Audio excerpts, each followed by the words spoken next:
ಏಕಾಗ್ರತೆ, ನಿಮ್ಮ ಉಚ್ಚಾರಣೆ, ನಿಮ್ಮ ಶ್ರವಣಗಳಿಗೂ ಕೂಡ ನಾವು ಸಂತೋಷವನ್ನು ನೀಡಬೇಕು. ನಾಲಿಗೆಗೂ ಸಂತೋಷವನ್ನ ನೀಡಬೇಕು. ದೇಹಕ್ಕೆ ಮಾತ್ರ ಅಲ್ಲ, ಪಂಚ ಇಂದ್ರಿಯಗಳು ಕೂಡ ಅಲ್ಲಿ ಸಂತೋಷವನ್ನ ಅನುಭವಿಸಬೇಕು.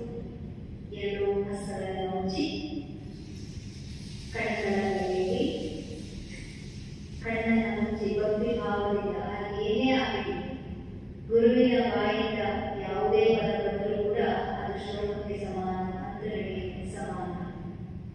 ಒಂದೊಂದು ಪದಗಳು ಮಂತ್ರಗಳಾಗಿ ಮಾರ್ಪಾಡಾಗುತ್ತವೆ. ಕಣ್ಣನ್ನು ಮುಚ್ಚಿ ಆ ಭಕ್ತಿಯಿಂದ ನೀವು ಉಪಾಸನೆಯನ್ನ ಮಾಡಿದ್ದೀರಿ.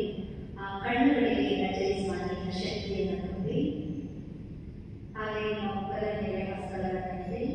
ನಿಮ್ಮ ಮುಖ ಸಂಪೂರ್ಣವಾಗಿ ಪ್ರಕಾಶಮಾನವನ್ನು ಪಡಿತಾ ಇದೆ, ಶಕ್ತಿಯನ್ನ ತುಂಬಿಸಿಕೊಂಡಿದೆ. ಹಸ್ತಗಳನ್ನ ಕೆಳಗಿಳಿಸಿ ಕರದರ್ಶನವನ್ನ ಮಾಡಿ ಮತ್ತೆ ಧನ್ಯದ ಭಾವದಿಂದ ಎರಡೂ ಹಸ್ತಗಳನ್ನು ಜೋಡಿಸಿ ಮುಂದೆ ಬಾಗಿ ಧನ್ಯೋಸ್ಮಿ ಗುರುಮ ಅಂತ ಹೇಳಿ. ಹಾಗೆ ನಿಮಗೆ ಸಹಕರಿಸಿದ ಎಡಭಾಗದ ಬಲಭಾಗದ ಸಹಕಾರಗಳು ಎಲ್ಲರಿಗೂ ಒಳ್ಳೆಯದಾಗಿ ಕಣ್ಣನಲ್ಲಿ ರೂಪದಿಂದ ಸರ್ವೇ ಜನ ಗುರುದರ್ಶನವನ್ನ ಹೇಳಿ. ಗುರು ಅಂದ್ರೆ ಕತ್ತಲೆ, ಗುರು ಅಂದ್ರೆ ಬೆಳಕು. ಇಷ್ಟೊಂದು ಕಣ್ಣನ್ನು ಮುಚ್ಚಿ ಕತ್ತಲೆ ಕುಳಿತಿದೆ.